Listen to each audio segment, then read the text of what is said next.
Hello class. Question number 7 exercise 4.3 से देखिएगा। इसमें क्वेश्चनों की पहले डिटेल कर देता हूँ आपको। दो स्टूडेंट हैं क्लास 9 की, यामिनी और फातिमा। इन दोनों लोगों ने भूकंप पीड़ितों के लिए, अर्थक्वेक विक्टिम्स के लिए प्राइम मिनिस्टर रिलीफ फंड में कंट्रीब्यूट किया है।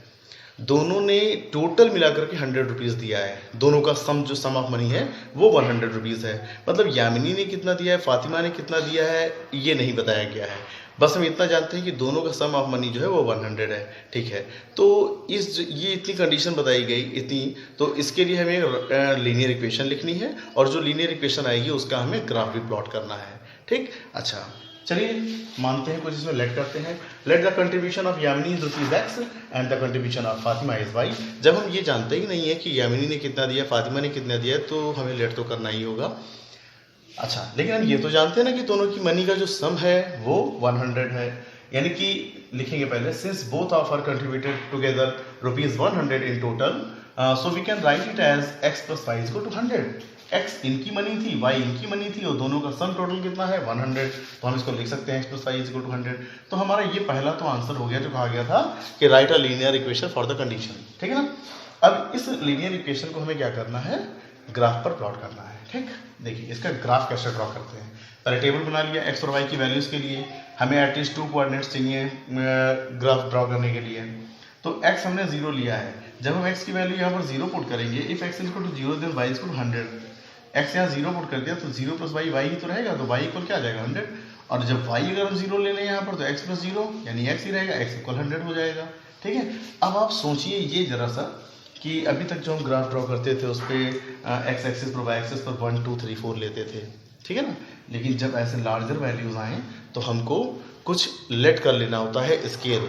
ठीक है, जैसे हमने यहाँ पर स्केल क्या लेट किया है, scale for x and y axis, x axis और वाई एक्सिस दोनों पर स्केल हमारा क्या है, ये जो मैंने यहाँ पर लिखा है 10 small cells is equal to ₹10। Small cells क्या है, जो ग्राफ पेपर आपका होता है उसमें बड़े खाने भी होते हैं, आप देखते होंगे, और उन बड़े खानों के अंदर 10 छोटे खाने इस तरह से। तो जो छोटे खाने आते हैं वो 10 स्मॉल सेल्स हैं और ये एक बड़ा सेल है। तो जो 10 स्मॉल सेल है वो इक्वल 10 रुपीज़ है, मतलब 1 जो स्मॉल सेल है वो 1 रुपी होगा। तो मैंने क्या किया, जैसे यहाँ से यहाँ तक ये 10, इसके बीच में 10 स्मॉल सेल्स आएंगी, तो वो 10 स्मॉल सेल्स पूरे मिलाकर के 10 रुपीज़ हो गए। तो इसको हमने स्केल में ऐसे लेकर के, और हमने जो यहाँ पर पार्टीशन किया है वो कैसे किया है, नंबरिंग 10 20 30 40 50 60 इस तरीके से। ठीक है, 1 2 3 करके करके बहुत लार्जर चला जाएगा, इतना भी पर्याप्त है। अब देखिएगा पहला कोऑर्डिनेट जो हमारा बनता है 0,100। भाई पहले x लिखेंगे फिर y लिखेंगे।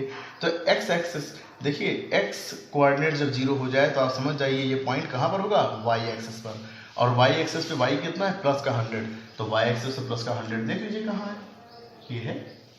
तो ये पॉइंट आपका हो गया 0,100, ये पॉइंट हो गया। फिर चाहिए हमें 100,0, ये पॉइंट जो मिला। इसमें आप देखिए y कोऑर्डिनेट 0 है, इफ y कोऑर्डिनेट 0 तो फिर इसका मतलब समझ जाए कि ये पॉइंट कहाँ लाई करेगा, x एक्सिस पर, वो भी x एक्सिस पर प्लस का 100। x एक्सिस पर प्लस का 100 कहाँ है, यहाँ पर है। तो ये पॉइंट कौन सा हो गया, ये पॉइंट हो गया 100,0। ओके, हमने इधर के लिखे नहीं, आप चाहें तो लिख लें, नीचे लिखना चाहें लिख लें। नीड केवल मुझे इधर की थी, मैंने इतना लिख लिया है। अब जब ये दो पॉइंट्स मिल गए इनको ज्वाइन कर दीजिएगा। ठीक है, थोड़ा सा आगे बढ़ा दीजिए। तो ये जो आप स्ट्रेट लाइन देख रहे हैं, this is the graph for this linear equation. अब इस पर आप लिख दीजिए x plus y is equal to 100। Okay, अब क्वेश्चन नंबर 6 देखिएगा। क्वेश्चन है, if the work done by a body on application of a constant force is directly proportional to the distance travelled by the body. मतलब अगर किसी object पर, किसी body पर अगर वर्क डन जो है वो फॉर ए कांस्टेंट फोर्स, वो डायरेक्टली प्रोपोर्शनल है डिस्टेंस ट्रेवल्ड की। अगर फोर्स कांस्टेंट हो तो किसी भी बॉडी पर उतना वर्क होगा जितनी ज़्यादा या जितनी कम डिस्टेंस ट्रैवल होगी, उसके डिस्टेंस के directly proportional. Directly proportional means कि अगर डिस्टेंस ट्रैवल बढ़ेगी तो वर्क डन भी बढ़ेगा और डिस्टेंस ट्रैवल घटेगी तो वर्क डन भी घटेगा। Okay, express this in the form of an equation in 2 variables. तो सबसे पहले तो इतना पार्ट करते हैं। ठीक है, देखिए पहले तो क्या किया, हमने मान लिया कि जो वर्क डन है वो W से नोट करेंगे और जो कांस्टेंट फोर्स है उसको F से नोट कर रहे हैं, और डिस्टेंस ट्रैवल जो है वो D से नोट कर रहे हैं। Since that work done at constant force is directly proportional to the distance traveled। अच्छा, वर्क डन जो है वो डायरेक्टली प्रोपोर्शनल किसके, डिस्टेंस ट्रैवल के। वर्क डन है W और डिस्टेंस ट्रैवल है D।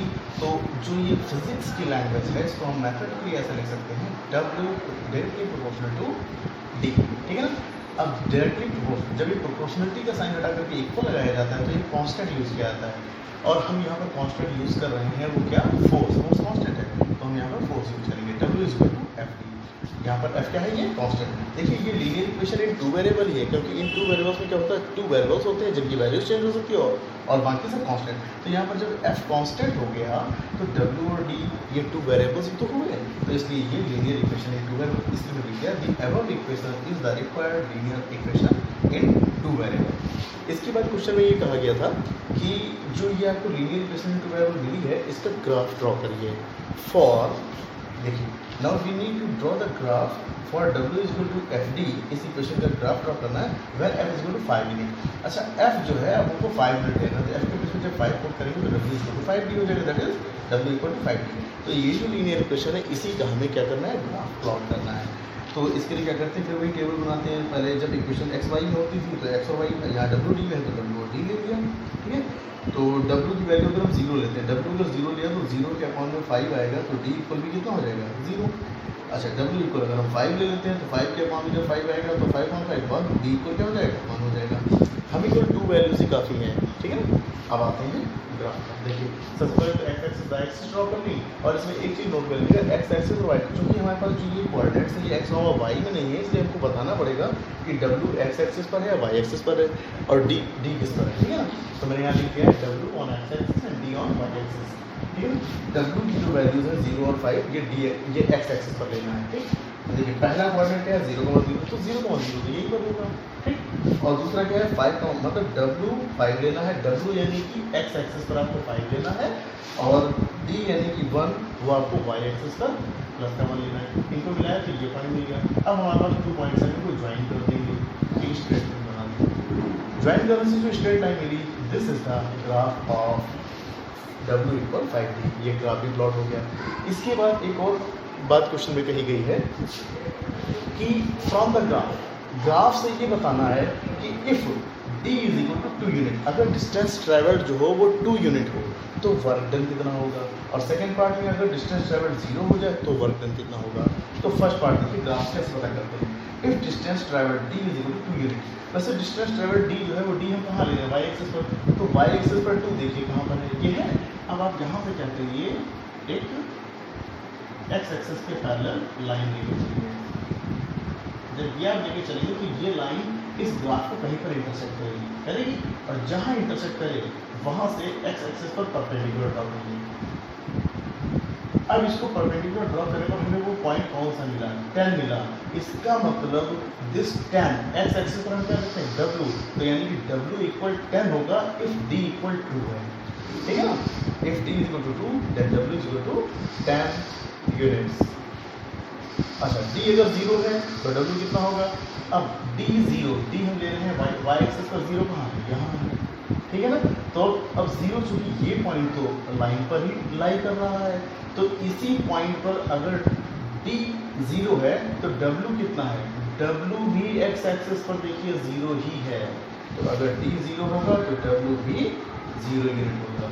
और देखिए इसमें हमने सॉल्व नहीं किया तो यूजिंग ग्राफ हमने फाइंड किया है। अगर आप आंसर चेक करना चाहें तो देखिए D की वैल्यू 2 और W की वैल्यू 10 पुट करिए इसमें, D के प्लेस पर 2 और W के प्लेस पर 10, तो 5 टू 10 इक्वल 10, ठीक है ना। D और W दोनों 0 पुट कर दिए, 0 इक्वल 0, यानी ये दोनों वैल्यूज इसको सेटिस्फाई कर, इट मीन्स जो हमने ग्राफ से ये वैल्यूज फाइंड की है W इक्वल और ये W इक्वल 10 और 0 ये करेक्ट है।